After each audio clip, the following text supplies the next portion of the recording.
Good evening. I'm just going to give you a little bit of biographical background. I grew up in North Jersey in a little town in Union County called Garwood, which was only a mile square, but it was called the Industrial Center of Union County. And in that town, most people probably only walked to work a matter of a couple of blocks, 2 or 3 blocks, because we had a forging and stamping plant, Alcoa Aluminum.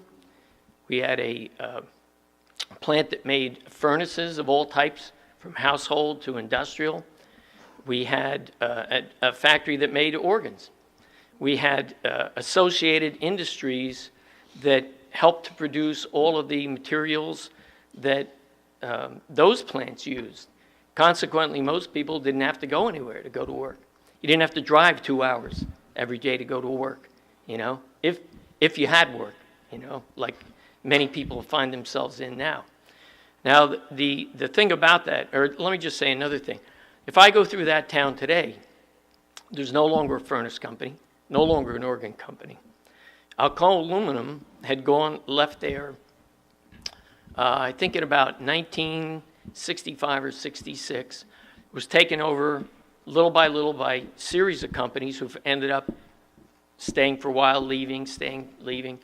Finally, I was just up at one of my union meetings, because I am a union millwright, and I was talking to a business agent up there, and he said the last company that was in that Alcoa Aluminum plant ended up being basically a storage plant for a company that made sheet metal fabrication, and they finally went out of business. They had to close up. And, that was a town that had 4 railroad tracks running through a mile square. And all the sidings, it wasn't the only town like that. All up and down that rail line were a series of towns that had the same thing going on. Now let's take a look at today. If you look at Newark, you look at Elizabeth, you look at Patterson, you look at Camden, or other towns across the country, what do you see? What do you see compared to this vision, right? Where we should have long ago been in a nuclear economy, we would have, every step along the way, been producing all of the things, and take for example Detroit. Detroit, which was the premier industrial center of the world, with the highest standard of living in the world. People, hundreds of thousands of people, particularly during World War II, ended up moving from those areas of the country where they didn't have work and were given the opportunity to have a decent and growing standard of living, a chance for their kids and their grandkids to have a future, right? Now that, a lot of that had to do with the production necessity of World War II. But coming out of World War II, instead of mothballing plants or what was called creating a post-industrial society, we should have continued along that path, right? But that wasn't a path that John Kennedy wanted to see. That was a path of basically genocide for the nation. Because when you're not developing new technology and when you're not employing it consistently in whatever area you want to, whether it's nuclear power development, whether it's high-speed rail. For example, the rail system that was developed, theoretically and then conceptualized, high-speed magnetic levitated rail, that was developed in this country, but it was never utilized because we went down from the death of Kennedy, we went in the opposite direction, right? And since that time, there has not been a presidency with that kind of vision and with that kind of thinking ahead 20, 30, 40, 50 years of where we had to be from then and where we should be thinking today. Because that's the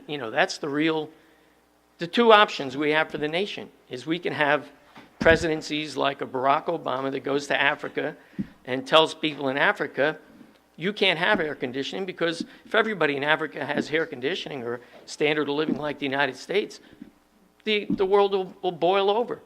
That's the environmentalist agenda. You don't need the prosperity and development of the potential for every person, that's not on the agenda, you know? What's on the agenda for places like Africa or the Middle East or Detroit, right? The option is you're going to die, right? You take Detroit, 50% unemployment, 100,000 homes emptied, you know? Same thing with cities around here. And that's the potential for every city, town, or state in this country, unless we turn it around. And we can do that. Glass-Steagall, for example, think about what happened in 2008 with the bailouts to Wall Street, right? Which they created themselves by the dismantling of Glass-Steagall, which allowed them to move into the commercial sector of the banking industry, take it over, and then create massive speculation to the point where it blew out not just our economy, the entire world's economy. And instead of a Glass-Steagall approach, which would have been like Roosevelt did back in the 30s, putting them through bankruptcy under normal procedures, and then reorganizing the economy and getting the credits into the areas that can put people back to work, make sure people aren't thrown out of their houses. You know, you had instead, probably today, something on the order of $23 trillion going into bailouts. Well, what would that similar amount look like if used for productive activity in our industries, in our agriculture? You know, the kind of thing that the NWAPA program would do, where you take water from the Yukon, from Alaska, British Columbia, bring it down through the Rocky Mountains, get it to the agricultural areas that have pumped water out of the ground so badly that they have to go 400 and 500 feet down to try to find water, if they can find water, and instead create the actual abundance of agricultural capability that we need, you know, versus going in the supermarket, finding out the orange you're going to pick up comes from somewhere far off, you know, on the other side of the planet or something, you know. And, you know, just another aspect of going back in my own history, you know, I can remember getting up normally on a Sunday morning, and in one particular, think about this for New Jersey, but one particular program that I used to love to watch was The Modern Farmer. And that's in New Jersey, you know. And you think, you know, and it truly was a garden state, because we had those areas of industrial activity, people making a decent standard of living, and we had whole areas of the rest of the state that were actually engaged in agricultural production. My older sister went to high school in Springfield, New Jersey, which was, if you think about this, it's 8 miles outside of Newark and Elizabeth, a little south of Patterson. And that regional high school, their main agenda was agriculture. That's what they taught in high school. You know, other parts of the regional system, like where I went, were made, you know, more science related. And in fact, when I went to high school, taking science courses in that, I went to Newark State Teachers College, which doesn't exist anymore. It's now part of Keene University. And when I went to school, and I raised the money for my tuition for a semester, it was only $350 for a semester. So, you know, what's our economy look like now?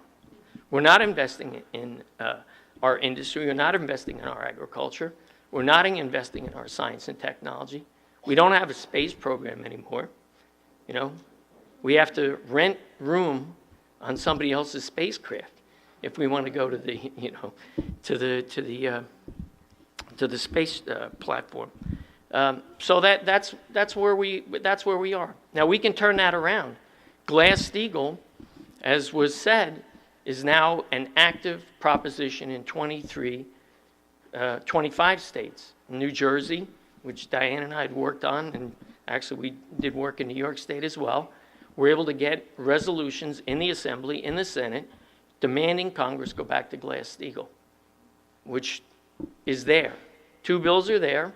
They can easily be, passed. The point is you've got to take on the fight to get them passed, because the biggest obstacle in that is Wall Street. Wall Street that doesn't want to be put out of existence, which is what will happen if Glass-Steagall goes through. But that's the choices we have to make. That's why people are here today, because we can make that fight and we can win it. We just have to kind of pick up the torch that was fallen when Kennedy was murdered.